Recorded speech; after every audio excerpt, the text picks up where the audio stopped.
Do you agree with that, Emmanuel? Yeah, he's Okay. actually right. Okay. Okay, for me, I see fashion as what you like.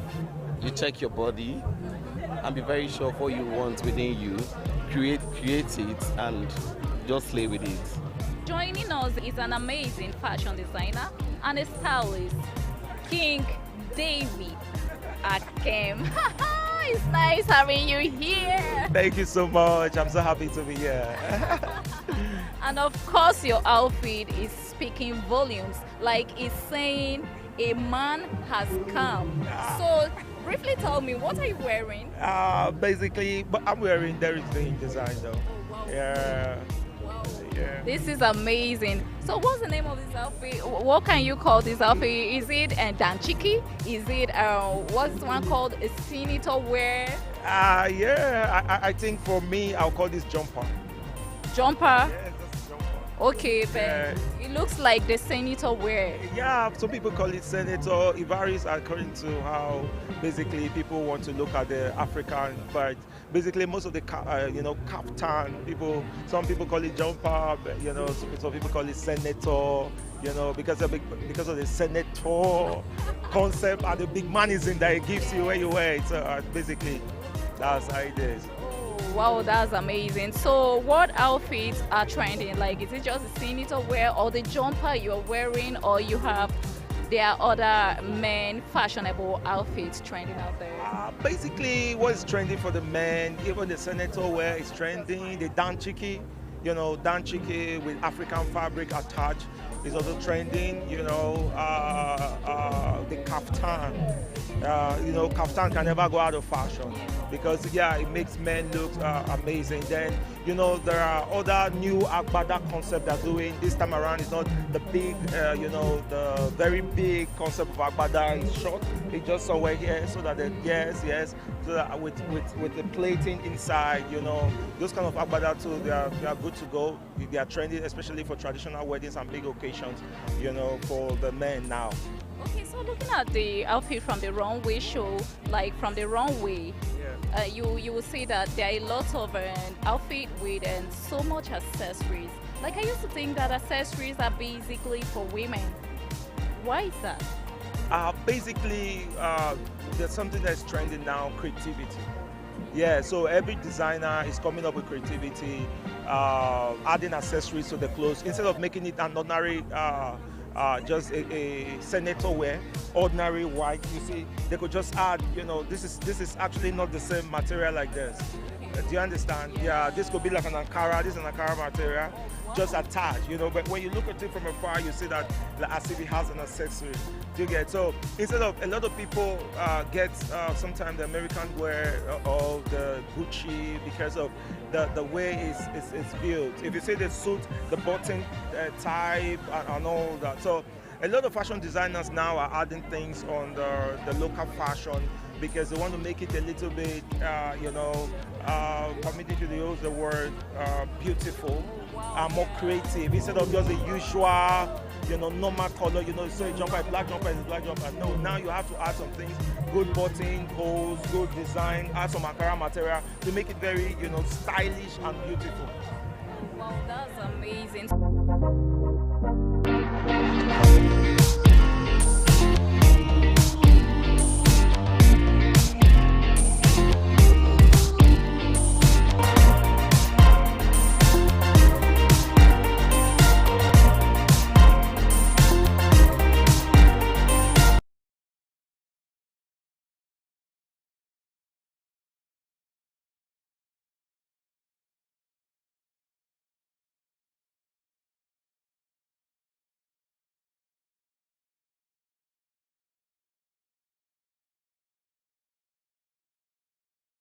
And hepatitis E.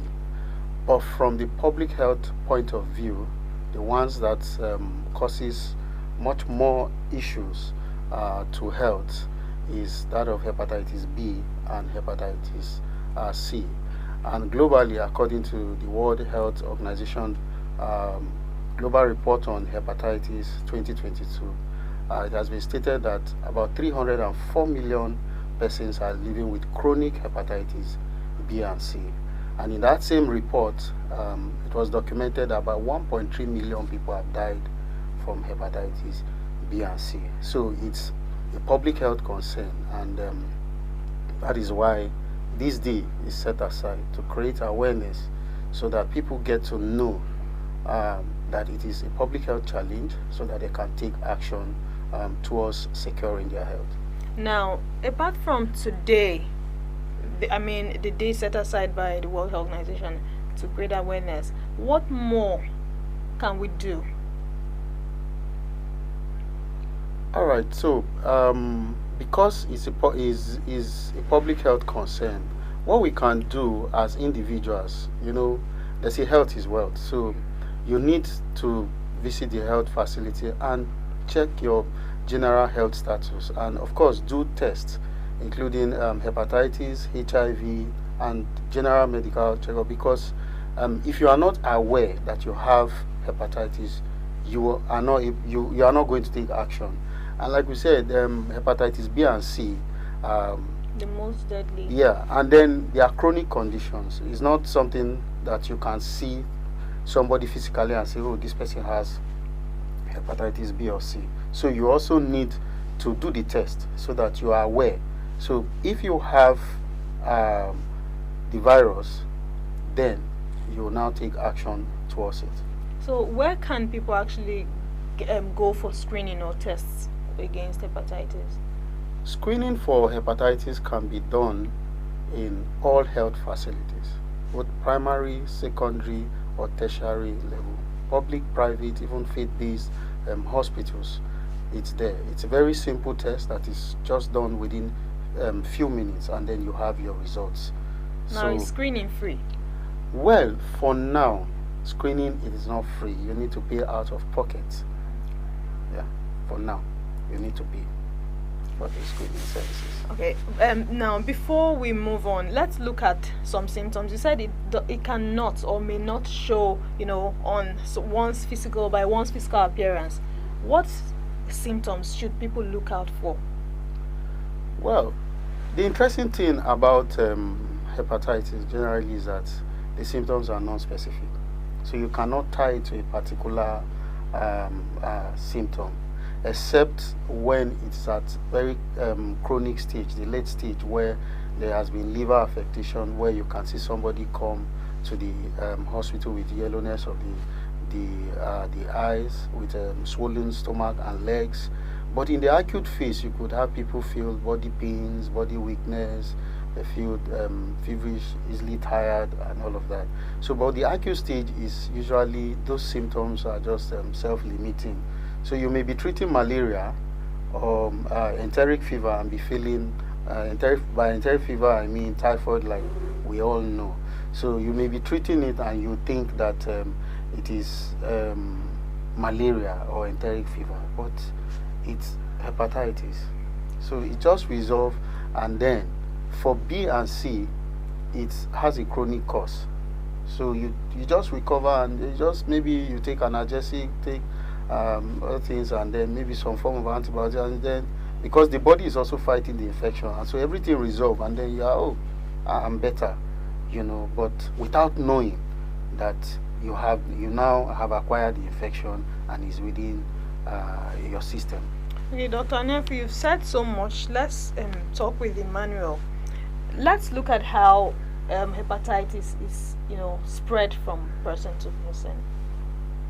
Okay, hepatitis can be gotten from mother to child, especially when most of, should I say, citizens have this poor checkup culture. Generally, we don't check up until when it becomes that serious, or maybe we are down, and when we are being forced to go to the hospital at that level, we check and we discover we have it already. Some persons already were aware that they were having this hepatitis, they didn't treat it. And if you go further to give birth to children, that means there's a possibility of infection from mother to child. Oh, when you say mother to child, you mean from delivery, from childbirth? Yes. Wow. So the mother may be able to transmit this to the child, at the same time through blood, That is why we keep emphasizing that how useful that certain processes have to be taken, especially when persons are donating blood. You have to screen those blood and ensure that they are safe to be given to possible patients. But if all these processes are not being followed, such a person can also be able to contact it. It can also be contacted through fluids. Maybe Doctor will throw more light on that, but through fluids, possibly with maybe sex partners. So, but just like we said, if these persons are over the years, you are aware that you are being infected, and the only way you can be infected is by going for test. If you don't test, you may not know, because these symptoms that you have for hepatitis may be also similar symptoms for other infections or other illnesses. So first of all, you have to check, get tested, and then if you are being keep on with healthy habits. If you discover you have it, proceed with the vaccine, the treatment and care. Okay. Now, have you recorded positive cases? I mean, positive in terms of treatment and recovery. Yes, we did. We had the program 2 days back. That was on Sunday, 28th day of July, and we, out of about 40 persons that were tested at the program, we had about 3 persons that have the virus. And outside the 3 persons, we already have also 2 persons that already knew that they had already. So that's why I just said 3. So it's indirect, and these persons were not aware that they have until they were tested on that particular day. Okay. So it goes a long way to show that, let me say, in this particular situation where even the numbers were actually few. Because in other situations, maybe out of 10 persons, you get 1 person. Out of 10 persons you test, you get 1 person, which is similar stats, but it can equally be worse. Now, I mean, when these people are being tested positive to hepatitis, have you had cases from your organization where they have actually received treatment and recovered fully? Or when you have hepatitis, it's to say you are on a death penalty, it's a death sentence? Okay, let me come in with that. When you have hepatitis, it's not a death sentence. Good. So there are medications or drugs that have been scientifically proven to have worked against and to have successfully treated people with hepatitis infection.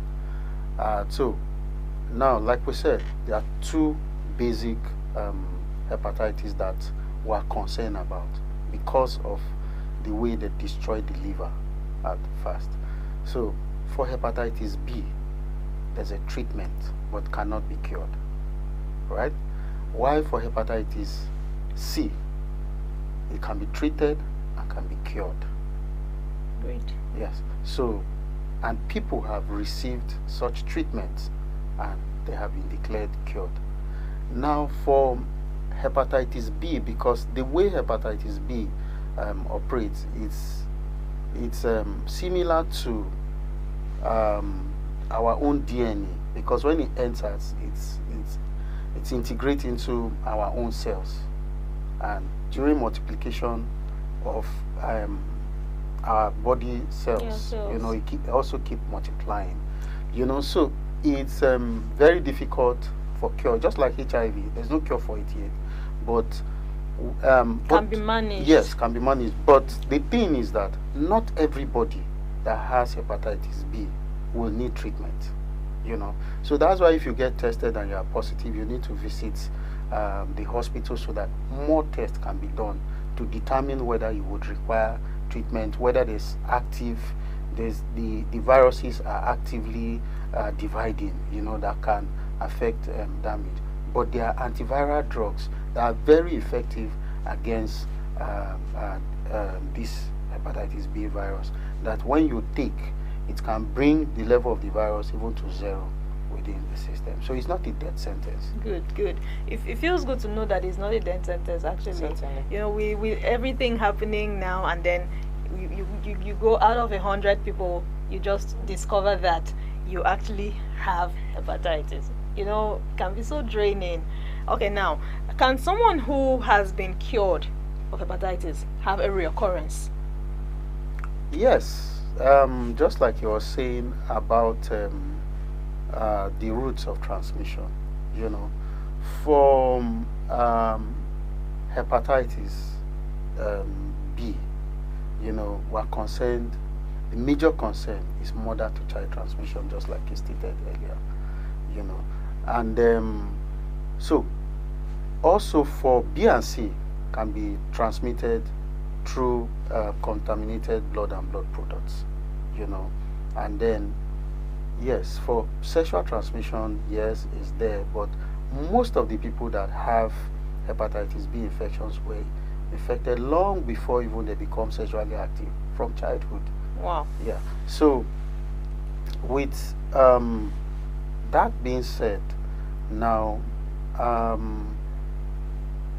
for hepatitis C, when you treat it and you are declared cured, and you go about, facing the same risk factors, those risks.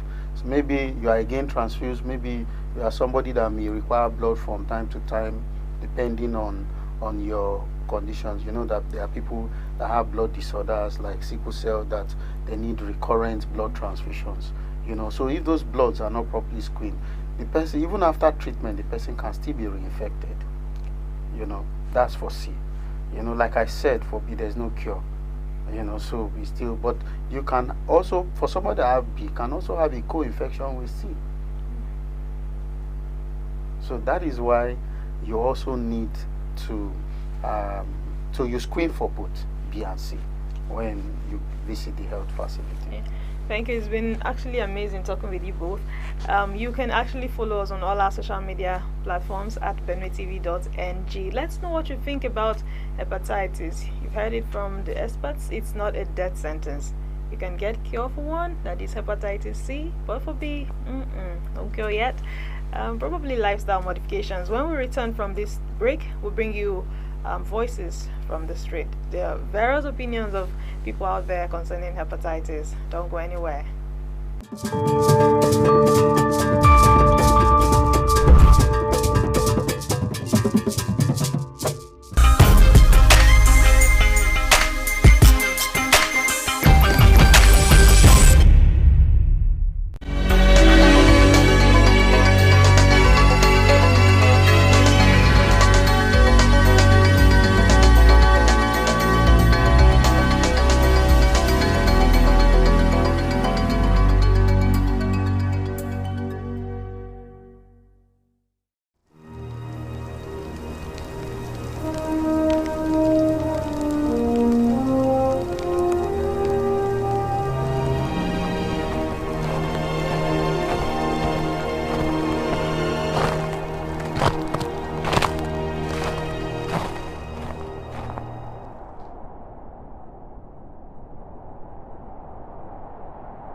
Feels good to know you're still there on Benue Television, and this is Talk Health. If you just joined us, taking a look at concerns relating to hepatitis in line with the World Hepatitis Day 2024.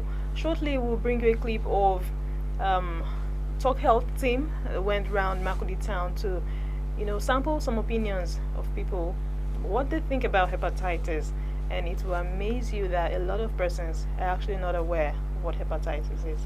Take a look at that. I've been hearing hepatitis anyway, but I don't know, I have no idea what's hepatitis because I've never come in contact with anybody that have hepatitis. Not even knowing the symptoms or how it works, I don't know. I don't know much about it, but I know people that have it and how they are managing themselves. Okay. Beautiful one there. So let's begin with the other lady who said she knows people who has it and how they are managing themselves. And the end of that talk is that they're using herbal, or should I call it native, kind of medication. And actually, in the process of time, she has lost 3 relatives two uncles and one auntie in a short time. Now, what is your take about people who go out there? I want to be specific with hepatitis because that's what we're looking at today. People who go about, using these native medications. We know the place of herbal, but I don't know how, I don't know how these things are tested, and I don't know the kind of like what quantity they take and all that then they end up dying. I know people will die, but let's know exactly what should be done. All right. So there have not been any documented evidence that these herbal concoctions that they are using, herbal medications have a lot of impurities, so but for the orthodox medicine, you see that it has gone through a whole rigorous process of developing this drug, testing it even right from the lab with animal tissues before you get to test it in humans, those who volunteer, and then with people who have the illness. So it has been documented scientifically that these drugs are very effective against these viral infections, hepatitis B and C. We get this question a lot. I even when I was a medical student in University of Jos, I used to hear that Benue people will carry charter buses, and that there was somebody somewhere around Bukuru in Jos then that was treating it. But I tell you that majority of them that went there, ended up losing their life, because the virus is already destroying the liver, and then you are now putting in more pressure from the herbal medications on the liver, so it fastens the process, so it weakens the liver, fastens the process of liver damage, so if you were supposed to develop maybe a liver cirrhosis, or liver cancer, for instance, in the next 10 to 15 years, but by taking herbal medication, you can speed it up. Even within the next 3 to 5 years, you come down with a liver cancer. Wow. Yes. So that's the dangerous part about it. And I've listened to programs, even on the radio, where experts, colleagues have been on air to enlighten Benue people, and people call and say they have somebody somewhere around Taka local government, somewhere around Boku, that they have gone to take the drugs, and then I'm cured. The person has said I'm cured. I went to the lab, I tested. So a lot of these misconceptions are going on, and so these people are misleading our brothers and sisters very blindly, and then they just end up losing their life, when they just by going to the hospital, they just may be treated, and then they are okay, and their lives can be prolonged, do their things. Now let's look at lifestyle modification. What should people actually do better? What should people do better to kind of prevent for coming down with hepatitis? Okay, so the first step to prevention is knowledge of you in the first place going to check yourself.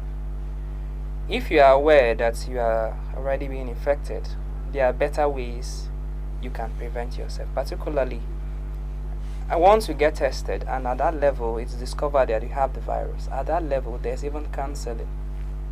Doctors at that point counsel you on the steps you should take in order to prevent this.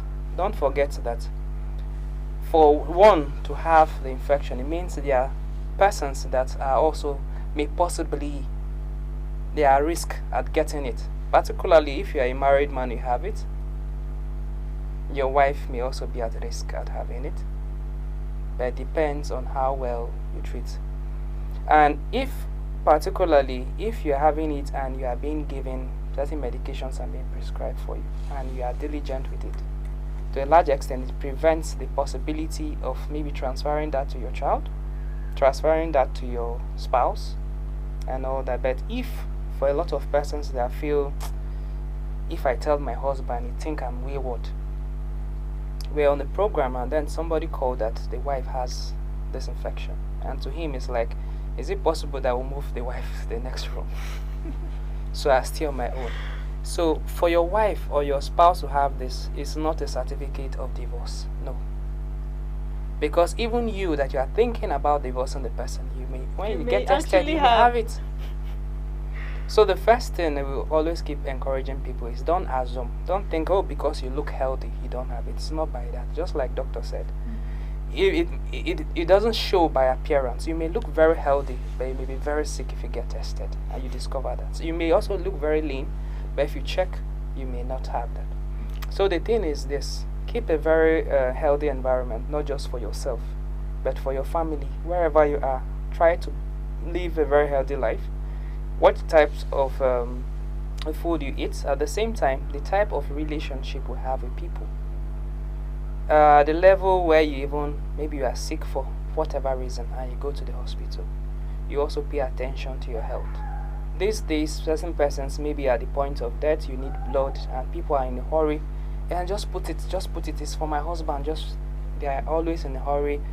At that level, maybe knowledge, or should I say ethics, sometimes is being dropped aside. And we are thinking, let's just give, okay, this is available blood, you don't screen it. And let's also not also forget the human factor, that some of this blood, the processes of screening blood, sometimes certain persons, because of maybe lack of commitment, also there may be mistakes here and there at some point. So certain persons screen over, even if they have screened it before, some even try to do it again before they administer it to persons. But some persons from at that point where they just need, oh, it matches. Some persons push certain things out of the window, and more persons are getting it, and there have been increase and spike in the death of persons yearly now. About 600,000 persons are dying yearly from hepatitis. And most times we tend to brand it as witchcraft. Oh, this person was just having headache yesterday and today is dead. Village people has happened. It's not village persons. It's because you have not tested, and because of also a poor checkup culture of not checking at all for any infection or any sicknesses or infections in our system. You may be having hepatitis and then other things add on top. It worsens the situation for you. And then the poor quality of foods and all that we eat. And most of us, again, SSBs, like sugar sweetened beverages, adds, because most of this intake of things we take goes to the liver. This effect goes on the liver, makes the liver overwork on things. And similar, as doctor was still saying, when we keep having this intake of personal prescriptions, you don't wait to go to the professionals to give you the prescribed medications for you. You decide to prescribe it yourself. At the end of the day, you may go to the hospital today and they may say, oh, we have not seen it, and you are very happy. The next 2 days, you may end up being in the hospital again. At this time, it will be late for you to do anything about it. I lost a friend due to hepatitis. That's why, I particularly became interested. He was looking normal, everything was fine, went for service, and immediately after service, within 2 months, we lost him.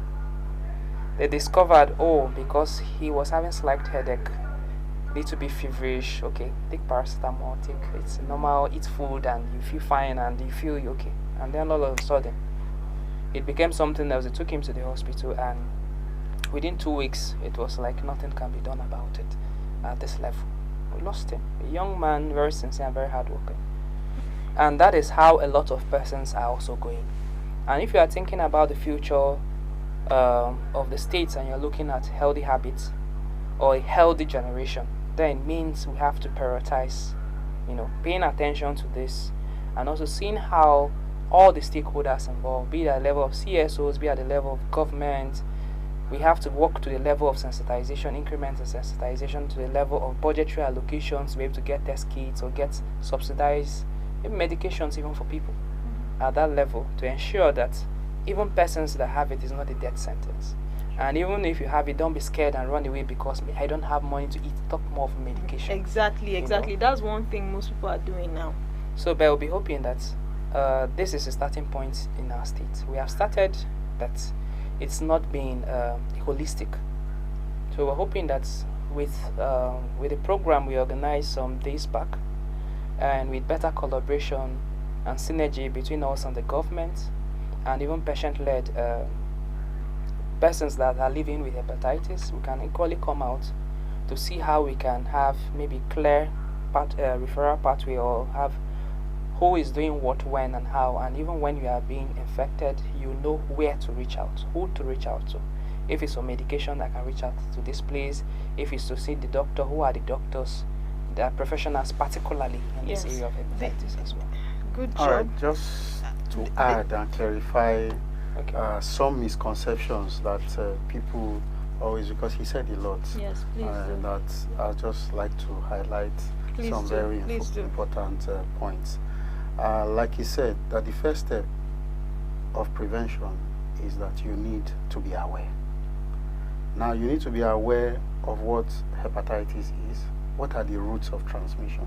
Like we mentioned, that over 90% of this infection happen during childhood and from mother to child transmission, you know.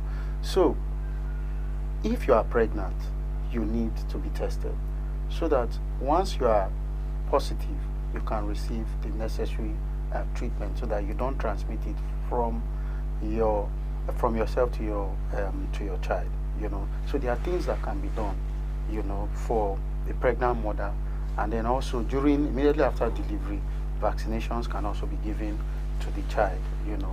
So just to cut you short quickly, the time frame for a vaccine of hepatitis to last, how long is that? yes, I will come to that, you know. So I'll respond to that last. Then like we said earlier, that hepatitis is inflammation of the liver. It's an injury, you know, but there are different things that causes it, and our emphasis is on hepatitis B and C. Yes. Drugs can cause it, alcohol can cause it, toxins from food that are not properly stored can cause it. But for those that have viral hepatitis B and C, there are no dietary restrictions at all. The only thing we emphasize is that don't take alcohol, because alcohol will put more pressure on the liver. Don't take local medications and all of that, because we get a lot of questions. Doctor, they say I should not eat fresh meat, I shouldn't eat red oil, you know, and all of that. They so can there are actually eat everything. Everything, you know. Okay. But we said alcohol and then all these things. So, but at certain end stage liver disease, where the liver has been destroyed and all of that, we make some restrictions a bit, say okay, reduce protein and all of that. Otherwise, you can, anybody living with chronic hepatitis B and C can eat anything, you know. And then another point he highlighted was the point between the husband and then the wife, the spouse. I've seen people or relationship being broken because of that, you know. And like we said, because over 90% of this infection happen even before they become sexually active, you know. So, and it can happen even in primary school, you know, when babies, you know, children, they are playing and then they get bruised, you know, because it has to be blood contact, you know. So that's why you see that the vaccine drive is for children, you know, because, and that's why it's part of our routine immunizations. You know, when you take your baby to the hospital, they give hepatitis B vaccine to protect the child, because it's transmitted during childhood. As we are playing, you get caught, you know, the baby will fall bruised, and then the other child will just touch the blood and all of that. Sometimes sand and all of that, you know. And then with the knowledge that screening of blood can be transmitted from blood and blood product, you know. So if you are aware of it, you can say, you can emphasize that I hope this, before blood is given to your relative or to your child or anybody around you, you emphasize and make sure that it is screened, because you have the knowledge, so that you can prevent your people. And then also sharing of sharps, syringes. There are people who inject drugs, and you know, they exchange, you know, because of the cost and all of that, you know. But because of this knowledge that this can be transmitted, we have this, what they call harm reduction programs, you know, needle syringe programs, where for these people needles are given to them, because it's a lifestyle, ahead. So then, commercial sex workers and all of that.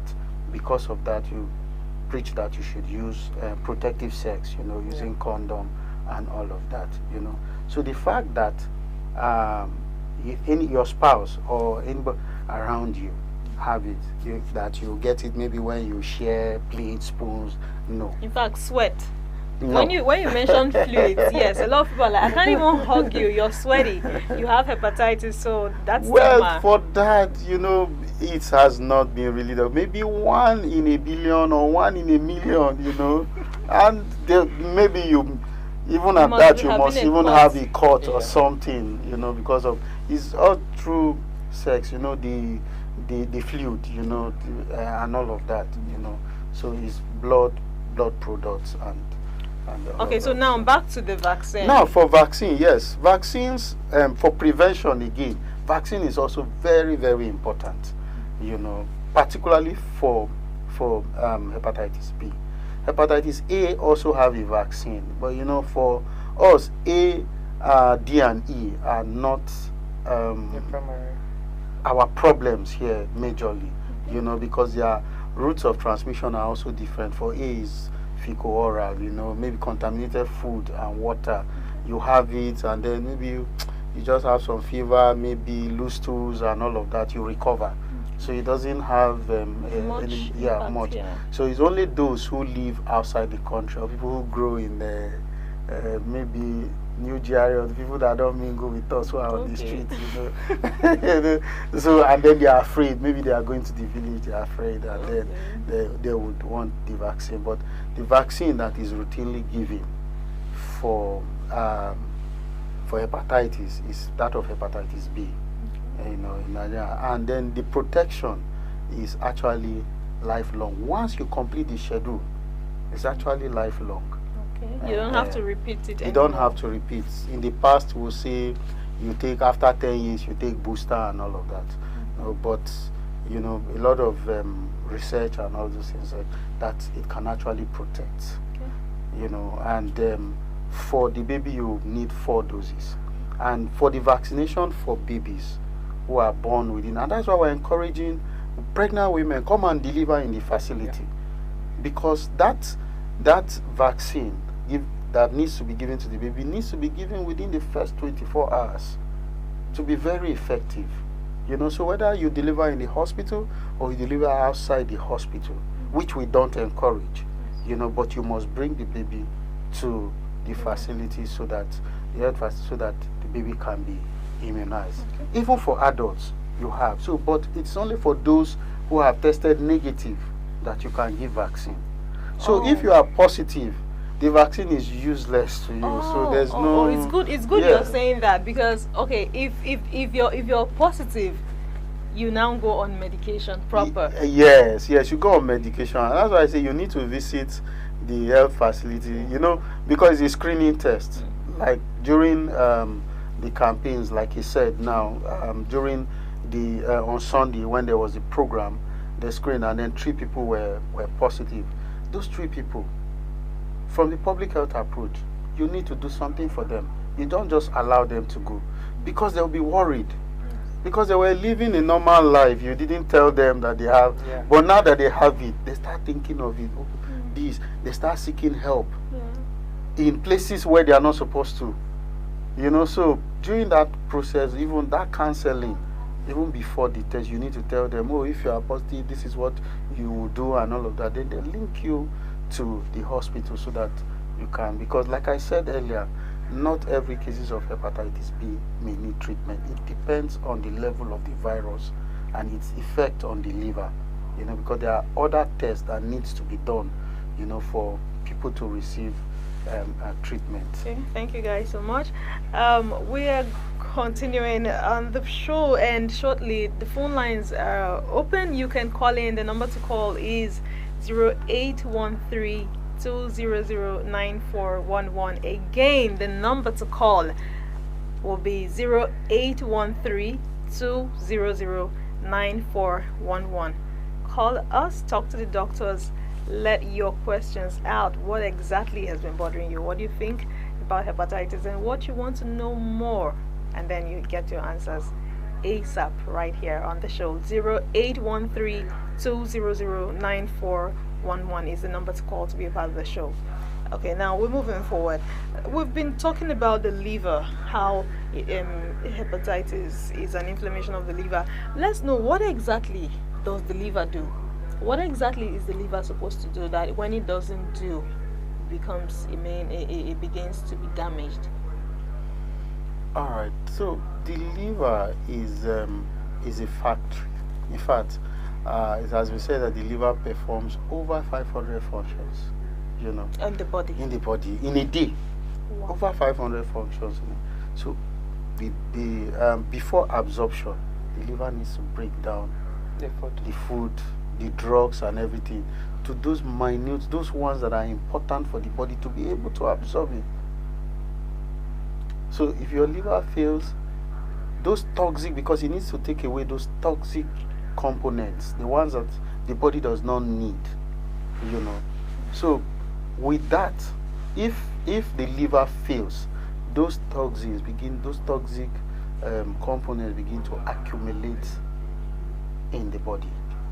You understand? So like the salt component of it, you know, if the liver fails, salt absorbs water, so the body begins to retain water instead of losing water, so that's why people with end stage liver or with liver cancers, they come with swollen abdomen, swollen legs and all of that.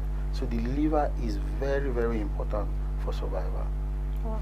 Now let's take a quick look. I might be taking you back, but not totally, because it's still in line. Let's take a quick look at the theme for this year's World Hepatitis Day. Yes, very important. The theme for this year is "It's time for action." It's time for action. So everybody needs to take action, and by doing this means that you need to know your status. So you need to get tested, and if you are positive, you need to get treated. You also need to get vaccinated. So it's very important. So that's why the team, and this team came about because every 30 seconds a person dies of hepatitis related illness. So we need to accelerate action for better diagnosis, prevention, and then treatments, so that we can save more lives, and that's the essence.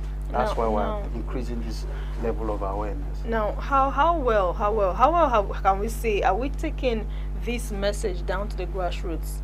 Because we here in the urban areas, we're trying, we're bringing people out, telling them about it. Now, from the Vox Pop, actually, those people who died, one of the respondents there said she lost 3 persons. I told you her conversation didn't end, it was cut short because of that. 3 of her relatives died all the way in Zakibiam, and they had been taking that native concoction from wherever she knew they got it from. Now, how well can you say, or what can you do better to be able to get this message down to the local government areas? All right, as a program coordinator for these illnesses, because I coordinate hepatitis, HIV, viral hepatitis, and sexually transmitted infections. The focus before now, more resources have been deployed to HIV, and then hepatitis was neglected. So now the problem we are having is resources, to take this message down, to create this awareness, to even train people at the community level, primary healthcare level, on the secondary, even at the tertiary level. We need funding to train people, to create awareness, to screen people, the screening is not free, but if we have funding, of course, we would have some of these services, at least even knowing your status free, to encourage people to, get to know their status.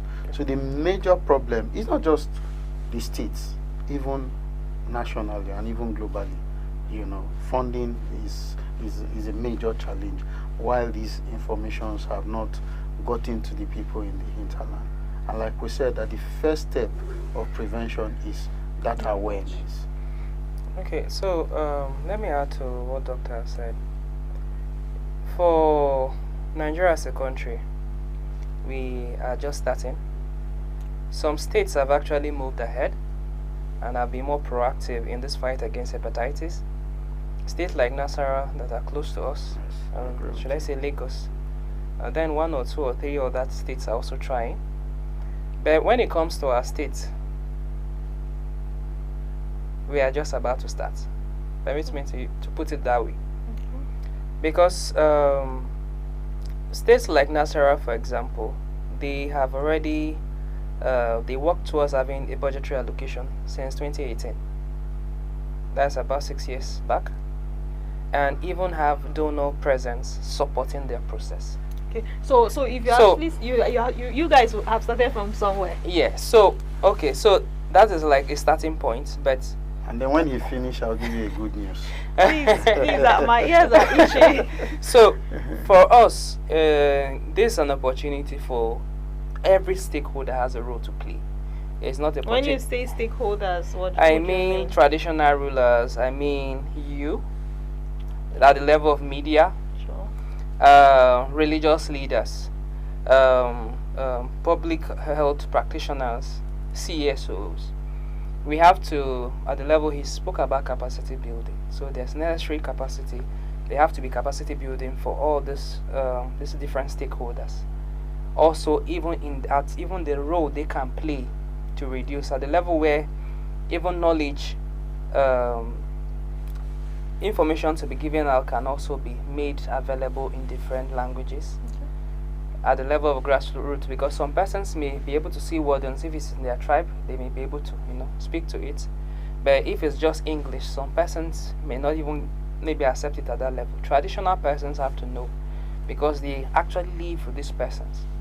If they are not informed, it means they cannot affect positively the lives of people they are living with.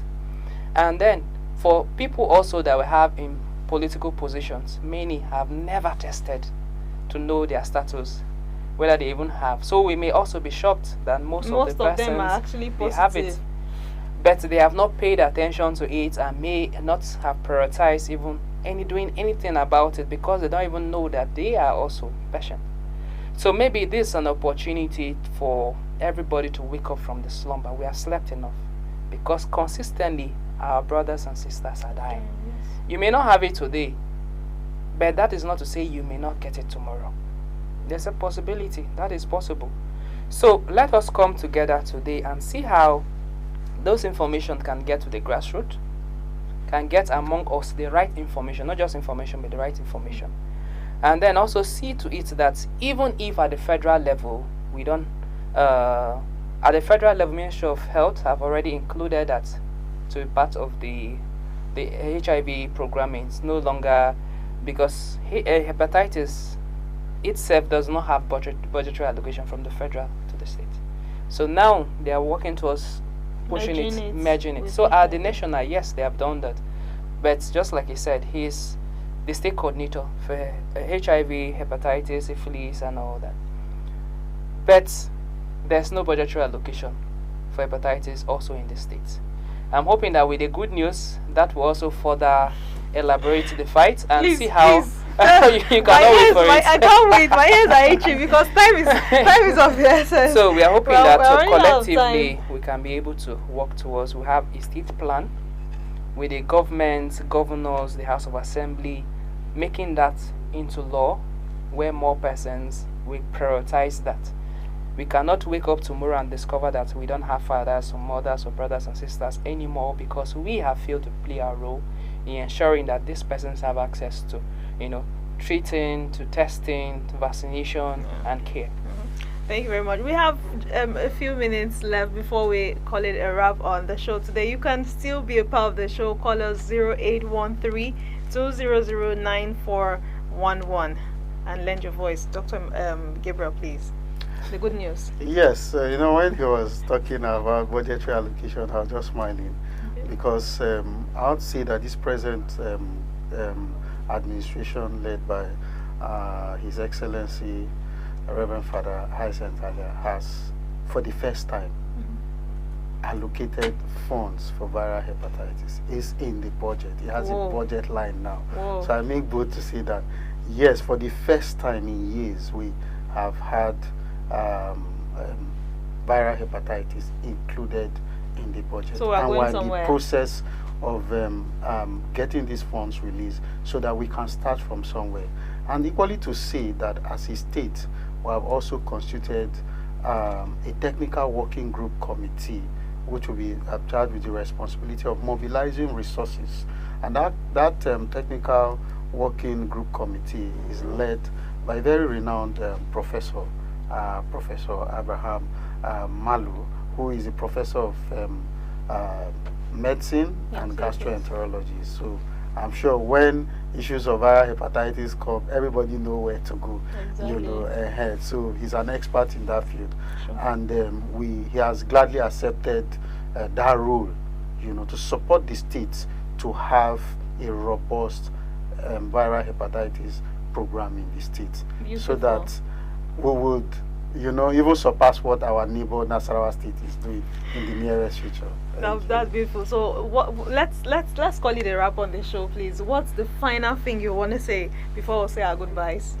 All right, so my final words would be to the Benue people is that you need to get tested, get treated if you are infected, and then get vaccinated against hepatitis. Thank you, Dr. Gabriel. It's been a pleasure having you on the program. Thank you so much. Emmanuel. So it's not a death sentence, and it shouldn't be because you are aware that your wife or your daughter has it, and then you start to divorce them. Accept discrimination has been one of the issues affecting persons from coming out. So if you are aware of your situation, please come out, and there are people and hands ready to work with you. Thank you, Emmanuel Kule. It's also Thank been you. a pleasure having you on Talk Health. And that's how we call it a wrap on the show today. I've learned so much about hepatitis today. I'm excited to have had these two gentlemen in the studios of Benue Television today. We'll make a return. Talk Health will make a return next week with another beautiful, interesting episode. I'm your new uncle, Iwange Baja. Stay healthy. Bye for now.